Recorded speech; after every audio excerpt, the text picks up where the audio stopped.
is the University of Michigan. Touchdown, Michigan! And midcourt, extra pass. And it goes for the win! The three-pointer by Jordan Poole! Down the sideline! Peoples-Jones!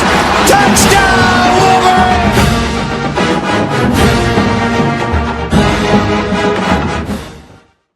All right, welcome back to Blue by 90. We are here today joined by Clayton Sayfie of thewolverine.com. Clayton, how you doing? Good. What's going on, guys? Glad to be here. Awesome. We're doing well. I know, we actually have some actual news about Michigan football coming on right now, right? So right now in the news is Michigan kicks off at 7:30 at Minnesota for week 1. How we feeling about a night game on the road for Joe Milton in game 1 this week, boys? Jay Millie's time to shine. I can't wait to see it. National television. I mean, it'll be ABC, right? Do you think it'll be – I mean, that's their primetime game. Maybe Game Day will be there? Yeah. I don't know. That's true. It could be.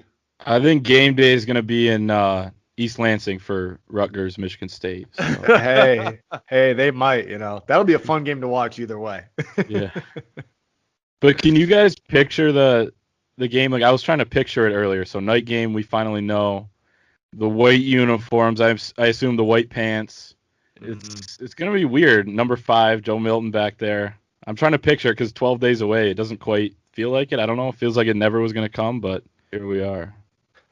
Today, I know, that's the weird thing. We didn't really know if the season was going to come, and it was kind of postponed. And now it doesn't feel like the normal hype because normally we're coming out of summer, getting ready for the fall, but now we're already in the fall, and it's a delayed start. So I don't know. I'm sure next week, once Monday hits, I'll be like, okay, it's game week. It's time to go. But it hasn't quite hit like normal. Mm-hmm. Today helped a little bit that we finally got like a game time. That it was like I was on social media on Twitter, in and out today, and it was like there was some buzz finally about Michigan football and just like college football in general, especially in the Big Ten. So that definitely helped. What do you guys think about okay, obviously Michigan football on the road in prime time has not gone well, right? It usually Michigan lays an egg, especially, this is kind of like 2018 at Notre Dame, right? I think we've talked about this a little bit before, but new quarterback in Shea Patterson at Notre Dame, night game. Now we have new quarterback Joe Milton at Minnesota, night game, ranked opponent, all this stuff. No crowd, which should help Michigan, I would say. Definitely advantage because it's not going to be that hostile of an environment. But do you guys see this possibly not going well for Michigan like it has in the past? I don't know, man. With Milton at quarterback, I've got high expectations, which I feel like a lot of Michigan fans do, which is not a good thing. But hopefully he lives up to them, and we get a W out of it. I mean, Clayton, obviously you're a lot closer to the program and have a lot more information than we do. I mean, what do you think? Yeah, I mean, like I was saying, I almost can't picture it. But at the same time, yeah, I was thinking about this earlier almost. I love that Notre Dame comparison, where if Michigan wins, and I think that they're going to win a close one. That's kind of my prediction, and we'll do predictions on our site next week. And I'm thinking somewhere in the range of a 7 to 10 point win. At the same time, if they lose that game, which is certainly a possibility, which was your question, is it possible that they don't go in there and win? I think it's certainly possible, and I think that it is going to be similar to losing that 2018 game at Notre Dame in that the country's eyes are going to be watching now that we know it's a 7:30 game on ABC with probably Fowler and Herb Street and those guys calling the game. So they lose that game, and it's going to be meltdown. If you guys remember after that game, oh yeah, because they were coming off the 2017 season too. In 2019 wasn't as bad as 2017, but you had a disappointing year. You got blown out by Wisconsin. You lose to Penn State, Ohio State bowl game, same old story. So it's going to be the same thing where it's going to be disaster for probably a week until they beat up on Michigan State. And then, in 2018, they won 10 straight games after that. So I think it's going to be a similar story. I love that comparison. I definitely think a disaster is possible, but I also expect Michigan to win. Again, like I don't know what to expect out of this game, but we'll see. I mean, it's the nature of the game, I guess. And we know that Minnesota's not a team to look over at all. I mean, this is Fleck's, fourth or fifth year? We saw what we did with Western. We saw what Minnesota did last year, and their two best players are returning. I mean, I don't know. I was talking to the guys 2 weeks ago, and I'm shocked that right now we're ranked higher than Minnesota is. So I'm interested to see what the spread will be for that game going into it. But, yeah, I mean, we'll see. If Milton can pull it off, that'll be a huge step in the right direction for that season. Well, that would also just be a great way for him to start off his kind of Michigan legacy, right? Mm-hmm. I mean, if truly Joe Milton doesn't have any starts and virtually no playing time, if he stepped out and won what is becoming a huge game at the start of his career, that would honestly make me as a fan feel like amazing, right? What would your expectations just from you guys be? Let's say Michigan wins by 14, like 35 to I don't know, 21. I guess that's 14. Yeah. Quick math. Then it's sky high expectations, right? Especially if Milton looks really good.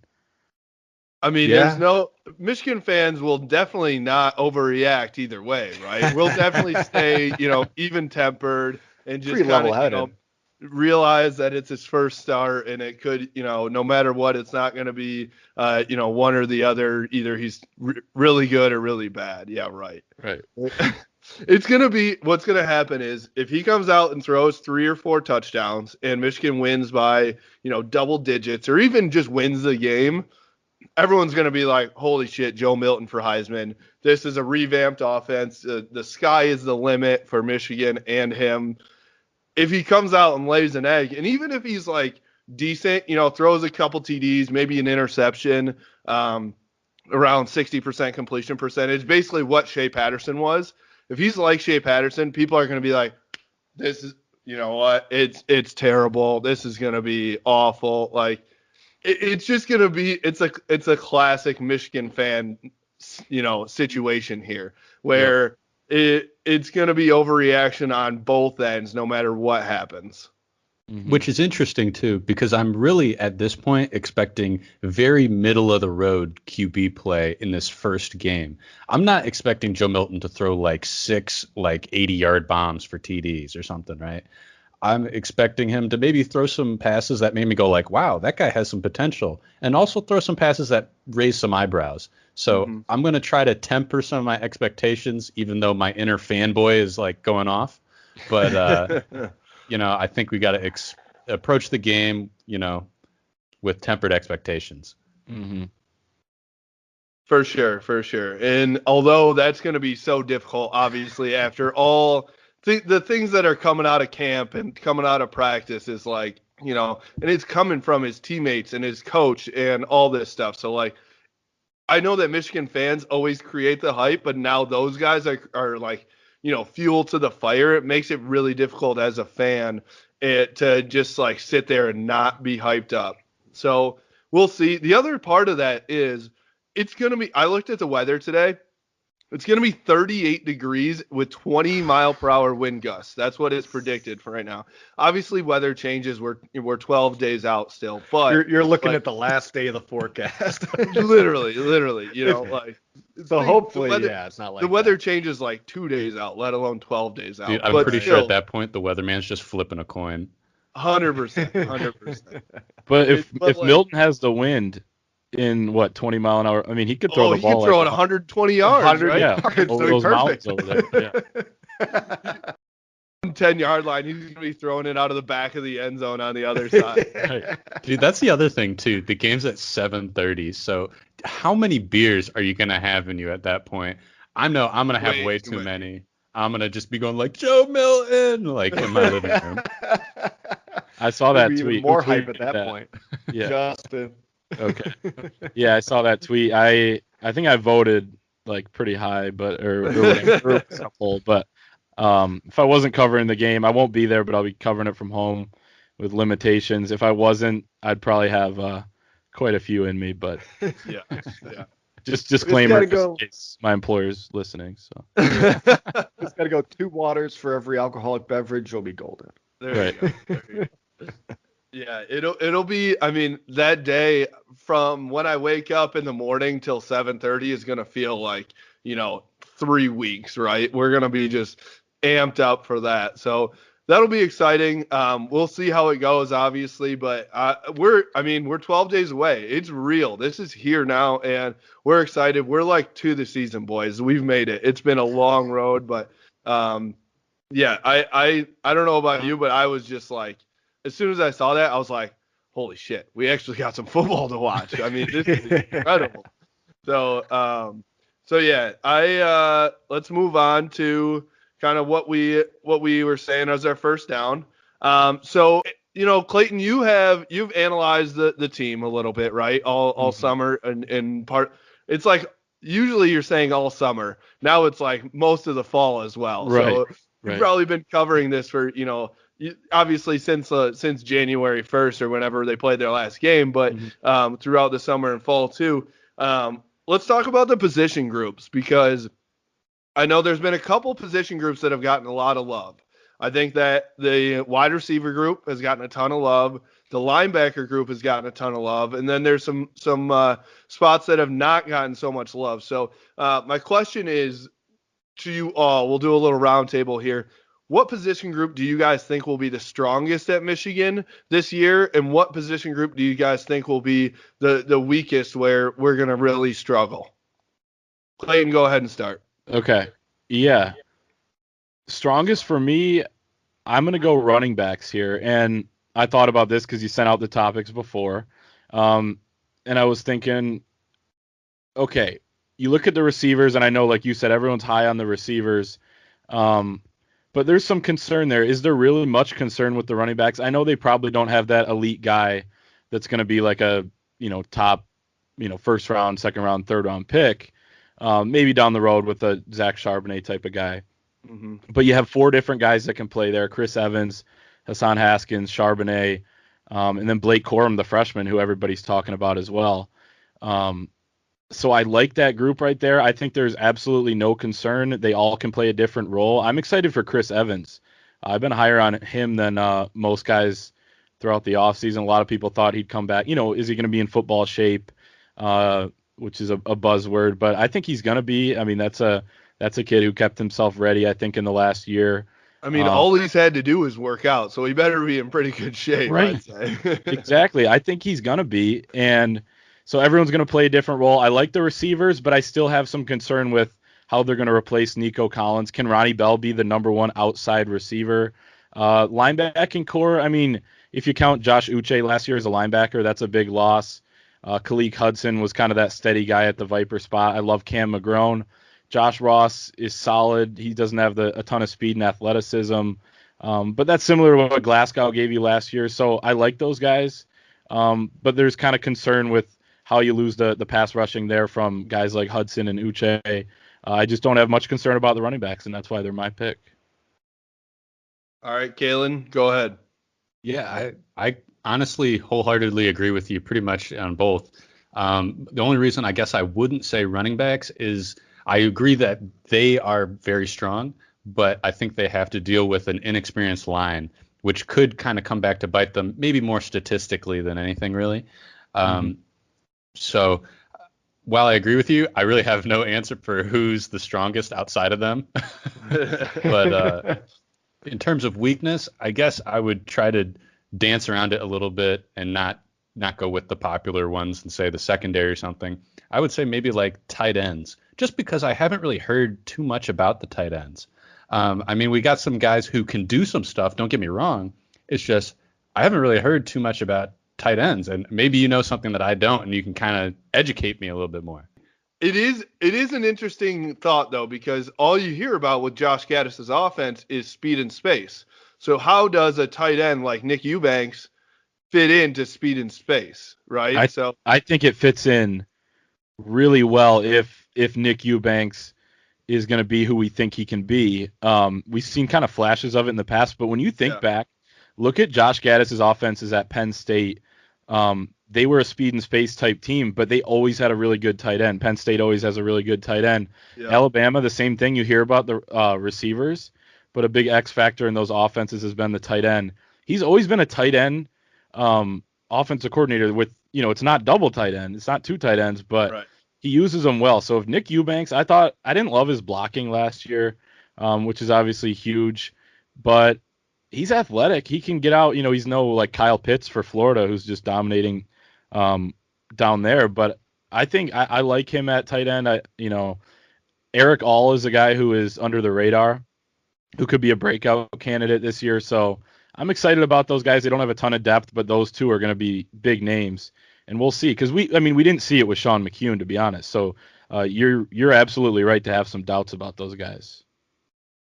Yeah, I'm not a big Sean McKeon guy, and I expressed that all throughout last year. But Eubanks, I loved Eubanks. Eric All is a freshman. I think he's got a lot of talent, and he had a lot of meat to put on his bones. So I'm very excited about what he can do this year. Luke Shoemaker is still here too, right? Pretty good. Yep, he's still there. But I guess if I'm going for my strongest group, I know Clayton, you kind of mentioned linebackers a little bit. I'm excited to see what Josh Ross can do coming back from injury. Mm-hmm. We know it sounds like Michael Barrett is going to be the Viper, and he's been an athlete he's been trying to find a position for ever since he came in. Mm-hmm. And then we know what Cam McGrone's done. His last season was similar to Bush's first breakout year. So I'm curious to see what Cam McGrone can do this season. So obviously, like you said, the running back room is just stacked. We know the wide receivers are solid. I'm really excited to see what the linebacking core can do. And I want to touch on the running backs real quick, too, because we've mentioned this, it seems like 2 years ago, but I think it was in the summer we did a little running back preview. And I mentioned, it seems like all these other teams, and I say other teams, but teams that do really well, the Clemsons, the Alabamas, Clemson has Travis Etienne, who's an absolute stud, and he gets 20 plus carries a game. Najee Harris went for 5 touchdowns the other night for Alabama. Does it bother you? Because it bothers me a little bit that we do this running back by committee, and I'm hearing Josh Gaddis and Jay Harbaugh say, Blake Corum's going to get some carries. Chris Evans is going to get some carries. Charbonnet is going to get some carries. Haskins.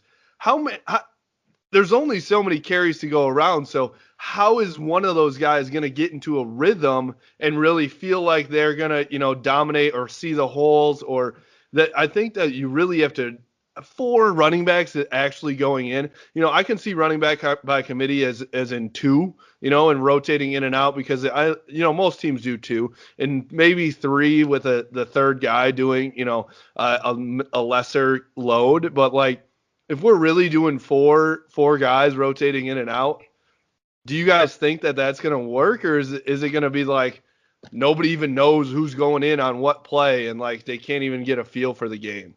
I'd be shocked if there's more than 2 guys getting real reps. I think they'll narrow it down to, I don't know, man. Who are they going to narrow it down to? I know, now that I'm thinking about it, but I don't think Corum's going to get that many reps. I think right. That might just be talk. He's a freshman. What's the point when we've got a room so stacked? Save his eligibility. Maybe put him in. He's got 4 games that he can get a little bit of playing time. Put him in garbage time against other teams. Harbaugh, but for him to get real reps. Is Jay Harbaugh saying that just to keep him around or something? I don't know. I thought this was a free year virtually in terms of eligibility. Yeah, right. Yeah. So why not play guys like Blake Corum and get some of those guys some extra reps?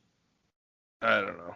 Because we got 3 other guys that are it's just it's one of those things that I think that, and I don't mean to go down this road too far, but at Alabama, at Clemson, it's you got to earn those reps, where it seems like Michigan kind of hands those out just to see who can do it, or kind of pity reps sometimes to have a kid hang around, or give him something that he's earned. And in my opinion, I'm dude, if Zach Charbonnet is as good as advertised, and he's been good when he's been healthy, he should be getting all these reps. And I'm not saying Hassan Haskins is bad. I think Chris Evans is great too. I think they're really great running backs, but you got to go with your number 1. If you think he's your best chance for the most yards on every play, you got to give him as many reps as possible.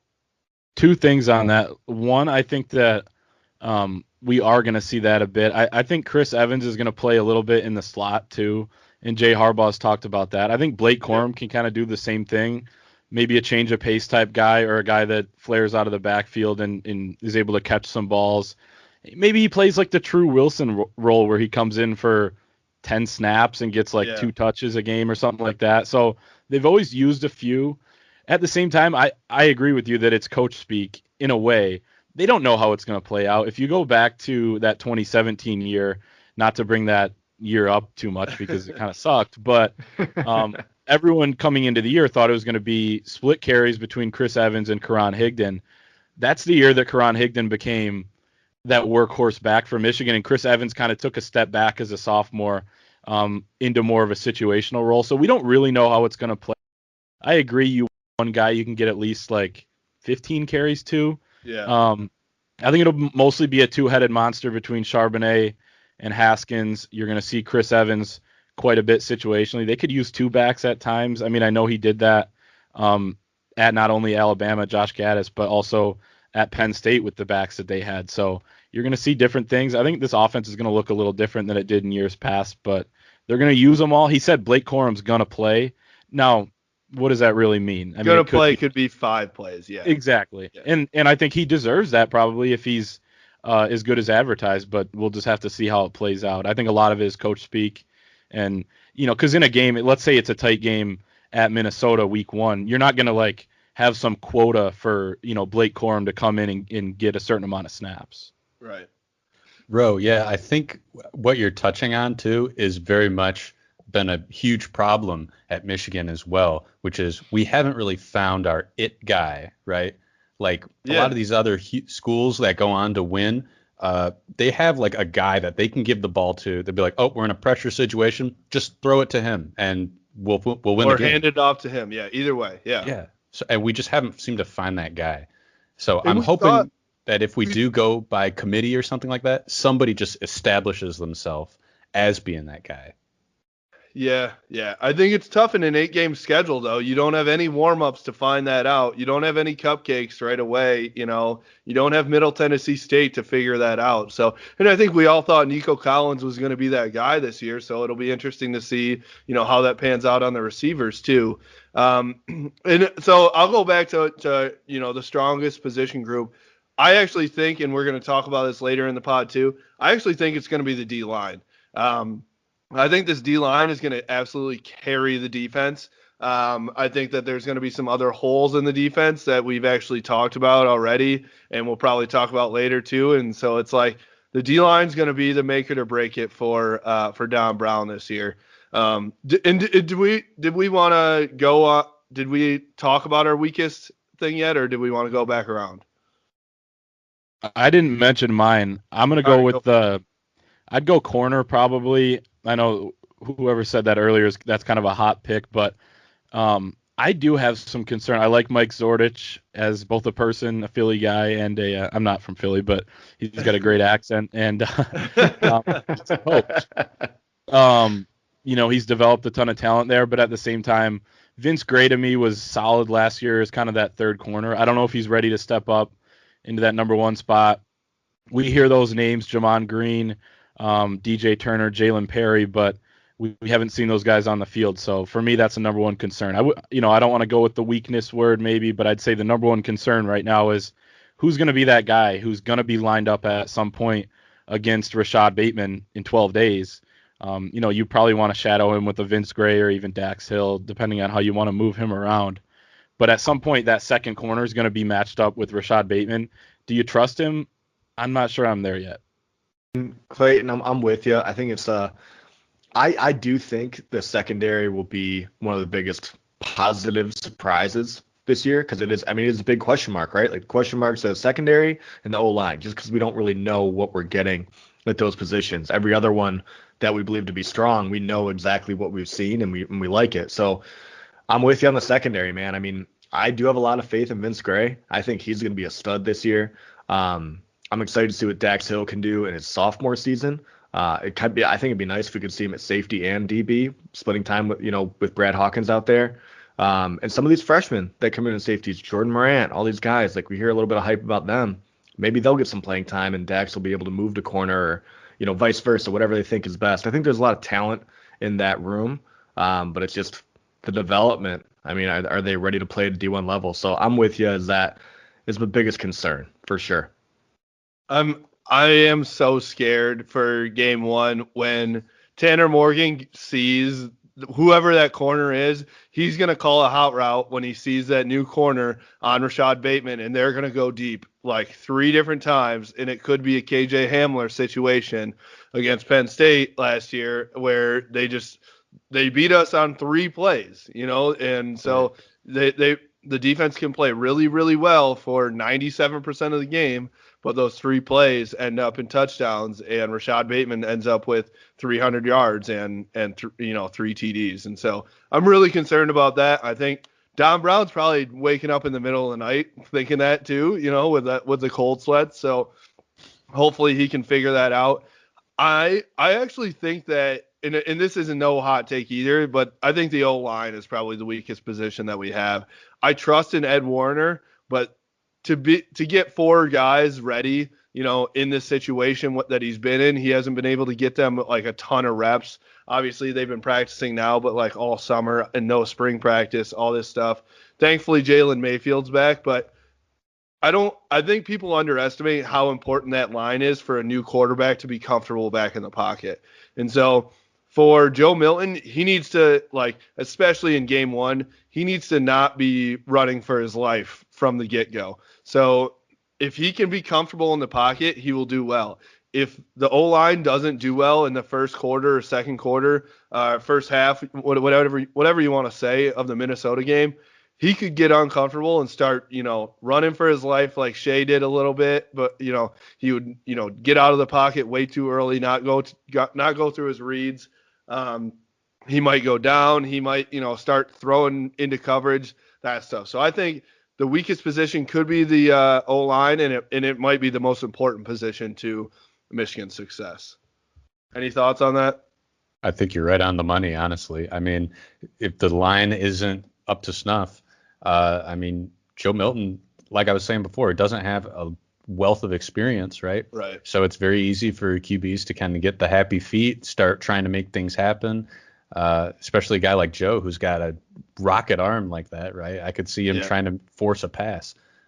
So I think that's a huge concern and very valid. I think you're spot on, especially with the early in the game stuff, because so we got a guy, Doug Skeen, over at the Wolverine, who's our analyst. He's former Michigan All-Big Ten offensive lineman. He won 5 Big Ten championships. And one of the things he always says is you got to keep your quarterback's jersey clean early in a game, especially a guy who's making his first start. Like you said, if it's the first quarter and there's guys flooding through that offensive line and getting after Milton, he's going to force a couple balls. We've actually already seen that early in his career when he came in. He's thrown a couple picks. I know those are in garbage time late in the game, but you don't want things to go awry for him early. So keep him clean, keep the pocket clean, let him make those decisions. We hear so much about how much better he's gotten making those decisions and understanding the progressions. Let him do that. The offensive line is going to be huge, especially early in that game. Yeah, and there's something to say for him making those decisions, and maybe he's improved in that in practice. Until you're in TCF Bank Stadium, even without a crowd, the music's going. It's 38 degrees and windy. Things change. So we got to keep his jersey clean. That's for sure. Mm-hmm.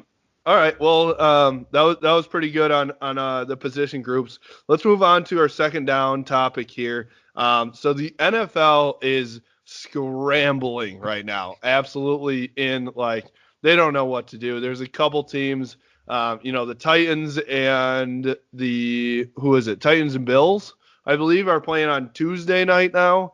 I know the Chiefs, the Patriots are scrambling as well everyone's positive for COVID, and they don't know what to do. Games are getting postponed left and right and all this stuff. How do you guys think that the Big Ten, Michigan has done really well with the COVID tests and keeping people negative. how do you guys think it's going to go when we get, after game one or week one of everyone's now collided and traveled to different places and all that stuff. Maybe we're a couple weeks in. Do you see it going smoothly and like the NBA bubble just did, or do you think that we're probably going to have some postponed games? Jack, we'll start with you. Well, I think you bringing up the NBA bubble is great. We're not in that scenario, right? Like it can't be controlled. You can't control anything that's going on. The kids are going back to campus and then playing teams from another campus across the country. So I'm sure games are going to get postponed. I feel like there's no way to control that they won't. We've already seen it within, 2 weeks, 3 weeks of the college football season. Now, granted, that's down south where things don't seem to be taken as precautionary as they are up north. But I think it's bound to happen. All it takes is one case, right, to spread through the team.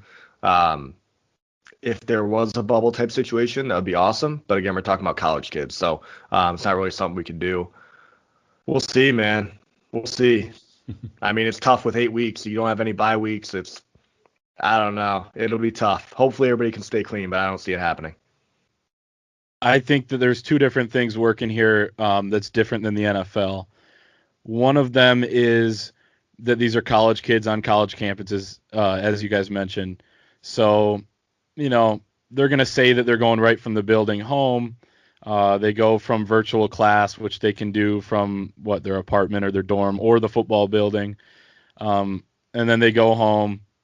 But as we all know, I mean, those are college kids that have lives outside of football, even though they're busy. So I think some of them, and I think, like you said, Michigan's done a great job with this. So they're going to continue to do a good job. But, again, it's just tough on a college campus. And as you mentioned, it can spread. But the other thing working in their favor that's different than the NFL is that the Big Ten – so I was mad that the Big Ten canceled the season at first. But one thing that I give them credit for is they actually did find some sort of solution to bring it back, and that was the rapid testing that they purchased. So it's going to be daily, 7 days a week, 15-minute results. So those kids are going to get tested. They're going to be sitting there. They can't go any further in that building until they're negative for COVID. So it's going to be a little more of a bubble than the NFL. If you remember a couple weeks ago or last week with the Lions, where the Saints had a guy on the plane find out he was positive from his test from, I think, Thursday or Friday. So they had to wait for the results. So, and then Stephon Gilmore the other day for the Patriots, it was like, they found out he was positive, so they had to shut everything down again. And he's like in Pat Mahomes' mouth. Right. Michigan's going to find out right away, and same with these other Big Ten teams, but I agree. There's going to be postponements. There's no margin for error with the 9 games in 9 weeks if you count the last week. So it's going to be interesting, man. It could be an absolute disaster, but either way, I think it's the right choice to try, especially given the age of these kids. But don't discount the fact that these are 15-minute rapid tests, so I think it's going to be safer than people are thinking. And the NFL comparison is apples to oranges just in that respect. But again, they're on college campuses, and they don't have families to go back to. They have friends at different dorms and apartments, and we all know how that goes. Yeah, I think that's a good point. I didn't know about the 15-minute rapid testing, and that does make me a lot more comfortable. So, I mean, I wouldn't be surprised if games got canceled here or there. I mean, there's no telling what could happen. So, I'm just gonna, cross my fingers and hope that we make it through the 8-game season and play every game. Mm-hmm. Yeah, here's how I see this going down is State will somehow get their game with Penn State canceled or something, and then Michigan will have to play every game except for Rutgers or something like that. Like, that's just how life goes for a Michigan fan and for an Ohio State fan. They'll catch some break where, Justin Fields test positive for 1 week, but they get and it's against Penn State, but they get it canceled or something. He's back the next week. Like, that's just how life goes. I mean, they'll put a bunch of false positives out there to make sure the game's canceled. Exactly. Like I know. No, even though Urban Meyer's not the coach there, he's like behind that all somehow. So. Only thing is we can't have that Michigan State game canceled because they can't be off the hook like that. I mean, exactly. Automatic W. We got to keep that going. Yeah. Halloween's going to be a haunted house for the Spartans here in the big house. He's been saving that one. I have been. All right. Yeah. I think that it's going to be, it's so tough because it is college kids. They're not getting paid and they're 18, 19, 20, 21 years old. Like we all know what we were like at that age, you know, I'm sure there's not much keeping these guys from going over to a girl's dorm or something. Like it's just so tough. And especially like I think about the Halloween game, you know, how many MSU students are going to be on campus, you know, in Ann Arbor? Like, holy shit, it's going to be a madhouse. And so these guys, you expect, you know, after a night game against Michigan State, when they beat the shit out of them, they're just going to go back home when all they can hear passing their window is like girls partying and guys partying. It's like, I trust Michigan, you know, I trust Michigan student athletes. I just don't trust any college kid of that age to like have that much willpower. So, especially Michigan State. Yeah. Yeah, there you go. Exactly. The fighting Mike D'Antonios. I miss that guy. Yeah, exactly. So, all right, let's move on then to our third down topic here. So we've done some different previews of some different position groups. We haven't done one in a while, but now that we're pretty close to the season, let's do a little preview of the D line. So I know actually our guy Brandon Brown put out a good article on the defensive groups today too. So check that out. But let's start with Clayton here. You got a little preview of who we should keep a watch on the defensive line? Yeah, and I should have said this when we were talking about strongest position groups. If D end was just a position group, which I guess you could kind of consider it as, I mean, that's the strongest on the team for sure. So you got Kwity Paye and Aiden Hutchinson there. Aiden Hutchinson, bigger, stronger, faster than last season from everything that we've been hearing. And then Kwity Paye is the number one freak in college football. I think he's going to have a huge year. He talked to the media last week on a Zoom call, and he was saying, you know, I didn't come back just to say I'm coming back and then back out at the last second when everyone's opting out. He's back to win a championship. I know it might be far-fetched to some people. We're used to the, 10-2. I know this year, 8-2 or whatever it would be. But the guys in that building are serious about winning, including Kwity Paye. So I think the two DNs, rock solid. Keep an eye on Chris Hinton, kind of at that defensive tackle spot, the 3 technique. He's going to be very good, in my opinion. I thought he started to come on at the end of last year, played a little bit high, but I think they're going to coach him up and he'll have a big year. I talked to his trainer, actually, who trained him all of quarantine, and he said they're aiming for 6 sacks this year, which would be incredible out of a D tackle. Also, that was before we knew it was a 10 or a 9-game season, but so I think Chris Still, Hinton, if you got even just 3, that'd be a big D tackle. Exactly. And then at nose tackle, Carlo Kemp, and he gets a little bit of criticism, I think, from people. He's not playing his natural position. He didn't come in as a nose guard. I mean, by any means. He came in as more of a linebacker, pass rusher type guy. But I think he's going to be rock solid as well. So solid would be my take on the defensive line, and then explosive on the ends. But you can't discount the fact that Carlo Kemp's a 5th year. He knows exactly what he's doing. Don Brown loves the way he raves about Carlo Kemp, the way he can take on double teams and things like that inside. So I love Carlo Kemp in there. It's not, again, the big hot topic is they need more D tackles, and they certainly do, especially in recruiting. But right now I think they're solid. The future, they got to keep recruiting defensive tackles, but with Carlo Kemp there for a 5th year, I'm excited about the D-line. I'm not too worried about what's going to happen. I don't think they're going to get pushed around like they did against Wisconsin and Ohio State and Alabama in that second half last year. So excited. I mean, Aiden Hutchinson, he can play himself into the first round if he wants. And same with Kwity Paye. For sure. Yeah, and then at that D line, like you said, at D end, we're very strong with Hutchinson and Pay coming back. Can't forget about Luigi Villain, who's a guy who's hopefully he can stay healthy for an entire year. Having Carlo Kemp, even just as a leader, as a fifth-year senior, at the D tackle position to coach up the guys like Hinton and Mozzie Smith, who are two highly talented recruits coming in, and it's only going to be their sophomore year this coming year. So, like you said, Clayton. Chris Hinton he was getting playing time last year and he seemed to come on a little bit at the end. We didn't see a lot about Mozzie Smith, and I'm really excited to see what kind of playing time he gets this season and if he can really kind of show out. He'd be an X factor for sure. Sean Nua said last week that he came in at 350 last year when he came in as a freshman. Now he's 310, 315. He called him a freaking beast was exact quote. So that could be coach speak. Again, like a D-line coach is always going to, like that's a position group where you're always going to call every guy a beast, basically. So I'll believe it when I see it. Mozzie Smith would be an X factor. A guy like Donovan Jeter, who he's another I'll believe it when I see it guy because he's gotten preseason hype before, would be a big X factor. They like Jess Spate, who has earned his scholarship for sure. He started the bowl game when Carlo Kemp was out. So the depth is not as big of an issue as it was last year, in my opinion, which is huge. Yeah, I think that, I mean, you guys have talked about, 7, 8 guys already?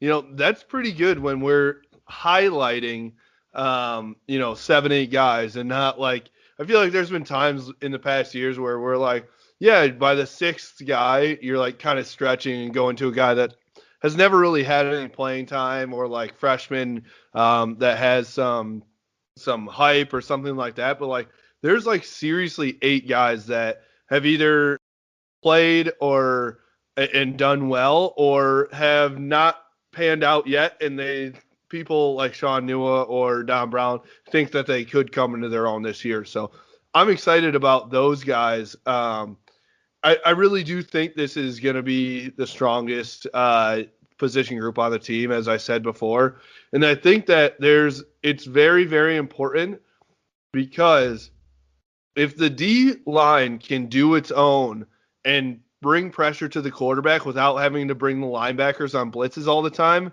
that means those linebackers can stay back and help that secondary, which obviously we've talked about as a weaker group. So the D line is very, very important to this defense. And so if they can run with 4-man fronts and still get pressure without having to send a linebacker every play or something like that, I mean, that changes everything for Don Brown's defense. And so he's going to have to be maybe a little bit more cautious and not just like sending guys, every single down or something like that. But it'll be interesting to see how he handles that and he adjusts.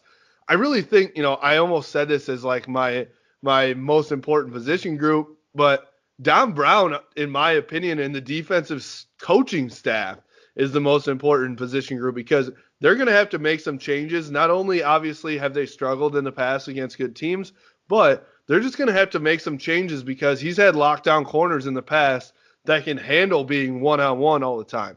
He's not going to have that. So he's going to have to drop back some guys in the secondary, and hopefully that helps, and so these, as good as these D linemen should be or could be, let's make sure that they can carry the load, before we get going here. Mm-hmm. Kalen, you got anything else? I'm really just curious about some of the question mark guys, right? I mean, Jack, I think you brought up Luigi Villain, and then the guy who's always struck my curiosity is Julius Welshoff. Like, I heard that he was such a freak, and I'm like, man, I want to see this guy on the field. So I'm just curious to see if those guys get some playing time this year and then how they play. Yeah, and Welshoff actually moved inside to tackle this year. So apparently he's huge. And yeah, like you said, there's been talk of him. I want to see it on the field too. And I think they realize they need some of that depth to step up. Justin, I was actually talking to your cousin Craig about that for an article earlier this summer. Well, it's not even summer anymore, as he said, but and he basically said they got worn down. As a former D lineman, he said they got worn down towards the end of last year. You could tell it's been the same thing a couple years ago without that depth. So depth is going to be massive. Julius Welshoff's a guy I forgot to name earlier, to be honest. And it's good that there's guys that are going to be like big time possibilities for this team, or a guy that could emerge that I forgot to mention. So that's a good thing. Yeah, and I think the Mozzie, in my opinion, like the Mozzie Smiths and the Chris Hintons are so important. I feel like the 300-pound D tackles have not been thriving in Don Brown's defense. You look back on Mo Hurst. How many other guys can you name that have been like just domination inside? And so that's where I feel like we get pushed around sometimes. And maybe I'm forgetting some, so name them if you have them. But I just think that as far like our DNs in the past have dominated Chase Winovich and Uche and other guys, and then like the middle, I think about Wisconsin is like you just get pushed around in the middle and there's gigantic holes sometimes. So I think those guys coming into their own is pretty important. So. Mm-hmm. All right. Anything else on the D line before we move on to our 0 to 90s? All right, cool. All right, Clayton, you know what we do here for the 0 to 90s? Yeah, kind of give a take here for 90s. Yeah, absolutely. So, okay. All right. So hold on. We gotta. He's a listener, so we appreciate it. Yeah. Yeah. So, all right. So, you want to go first or do you want to go last? It's up to you. I feel like you got to go last, just to savor the. Yeah, give I'll the go people last. what they want. Save the best for last. I can already tell you, mine's not going to be good. We got to end on a good one. I know he's got a good one already. I'm ready. Yeah. I'm ready. All right, Jack, your 0 to 90 starts now. Oh shit. Well, all right, I'm not ready, but 38 degrees, 20-mile-per-hour winds. I'm saying Joe Milton will have at least 2 touchdown passes against Minnesota over 50-plus yards. Wow. Whoa. Pulled that one out of my ass. He's just like superhuman. So I've been told. Sources say. He throws the football so hard that 20-mile-per-hour wind gusts don't even change the course of the football. I was going more so at his back. Oh, okay. But we can say at his face, too. That works for me. I think he can throw it 50 yards and with the wind in his face. Dude, I'll take touchdowns no matter what. So exactly. Exactly. I like to think I can throw a football probably about 45 yards. I could probably throw it 20 yards with 20-mile-an-hour winds in my face. Maybe. I don't think so. I mean, you were a pitcher. You got an arm. But you're also washed up, so. Very. That's an understatement. All right, Kalen, you ready? That was a 0 to 10 seconds. You did. I did not come prepared at all. Yeah. All right. Yeah, I'm ready. Kalen, your 0 to 90 starts now. Okay. This is not particularly a hot take, but I watched the Red River game, and it was so sloppy. I was like scratching my head and jumping off my chair. But I thought that they would not be sloppy because they had so much time to prepare for the season. So I'm thinking that when we start seeing some of these Big Ten games, we're going to see a hell of a lot of sloppy ass play. So I expect every game we play up to maybe game 8 to be hella sloppy. Up until game 8, the last game of the season? Hey, and then we're going to be against Ohio State. That's all that matters, right in time. Ohio State. We're going to be clicking on all cylinders by then. It's a big-time nooner. Yeah. Nooner. Oh, big nooner. All right, who's got me? I'll go first, and then we'll end with Clayton. All right, thanks, guys. Cool. Yeah, I was just waiting for Kalen. Oh, man. Oh, Jesus. All right, bro. Your 0 to 90 starts now.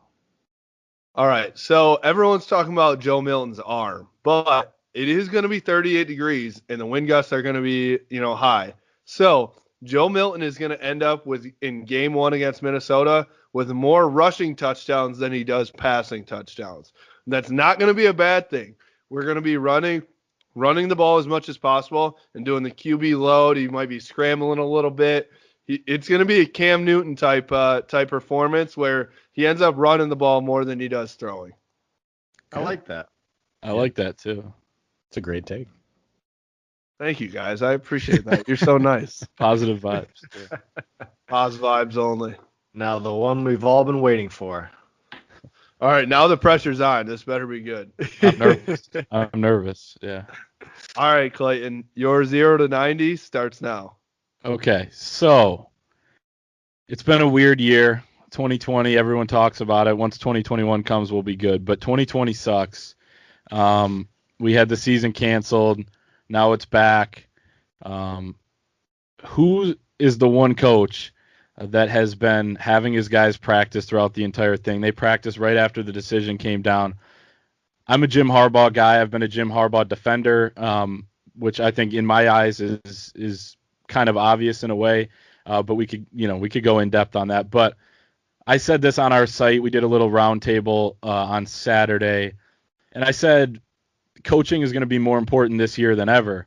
Who has their team ready? Who has their team the most prepared? And Jim Harbaugh has been harping on that. They're going to be as prepared as possible so that if their opportunity comes, they're ready.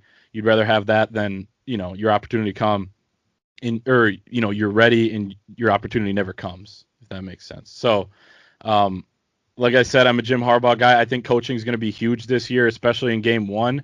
And that's kind of why I have Michigan as the winner of that game. I think Minnesota's a really good team, but I'm not buying the row the boat. I'm going to buy Jim Harbaugh having his team ready for this game, especially on the defensive side of the ball. Sink that ship. Yeah. And I think guys like Giles Jackson and those guys of the world, they're ready to break out. They're going to be ready for game 1. Let's drink some Kool-Aid. But Jim Harbaugh, in Jim we trust. He's back. I like that, and that's a good point too. Like you said, he's had him practicing, ready for the season to start in September, and continued that all the way through the first game, October 24th. So they've had a lot of time to practice and kind of get their schemes together, and everybody work together. Not always been in pads, but still, you're around your teammates, you're around the guys you're working with. I think you're right there. It'll make a big difference. I'm curious to see how that plays out, game 1. Yeah. I also wanted to say you were talking about it like right away about how it's going to look. You couldn't imagine kind of how it's going to look in 12 days. Yeah. But I tweeted this out the other day. Like, imagine number 0 is back to receive the kick to start in TCF Bank Stadium. Yeah. They're looking clean and crisp in those whites. Joe Milton's on the sideline looking fucking huge, just jacked out of his mind. I got chills. And, oh, God. He's going to be looking so sweet when he comes on. He's throwing the ball. They got the Chris Fowler and Herb Street are talking about him. Oh, man. God, I've got chills already. I am so ready for that. And maybe Giles Jackson just takes it to the house. You never know. Right. Okay. You do know. We've seen it before. We've seen it before. We have. So you're going on record. Is he going to take it to the house? He's taking it to the house. Okay. He's taking it. I like he that. Might honestly, he might like let up on the 5-yard line so Joe Milton can run it in for a 5-yard touchdown. Ooh. Yeah, little I know action. they're listeners, so they want to make my predictions come true. So yeah. He's been playing as himself in Madden or whatever, right? Gets up to the goal line and like starts running to the side. Exactly. Yeah. Oh man. All right. Well, we absolutely talked ourselves from being not ready, really not knowing what it is, to like we're ready for game time right now. It's like if kickoff was now, we'd all be pumped. But all right, hey Clayton, plug yourself here. On Twitter, you are at CSayf23, CSAYF23. Then at thewolverine.com, we're the rivals site for Michigan. So yeah, lots of stuff over there. If you guys want to subscribe, you guys too, but all the listeners, if you want to subscribe to thewolverine.com, use promo code BLUE60, you get 2 months for free. So make sure to do that. Good stuff over there. We got Chris Ballas, Austin Fox, John Borton, EJ Hollins, our recruiting guru. So lots of good stuff over there. Now, Thanks question for you. We're happy to have you on. Question for you. Now, if we use code BLUE90, does that get us 90% off plus 3 months free? We should have I should have come prepared with a special promo code. Should have. Yeah. Next time we'll have you back on. Sounds great. Yeah. All right, perfect. Well, go follow Clayton. Go read his stuff at thewolverine.com. Check us out at BlueBy90 on Instagram, Twitter, and Facebook, as well as on YouTube at the Blue By 90 podcast. I don't know. Who knows? Go check it out. We have a podcast, right?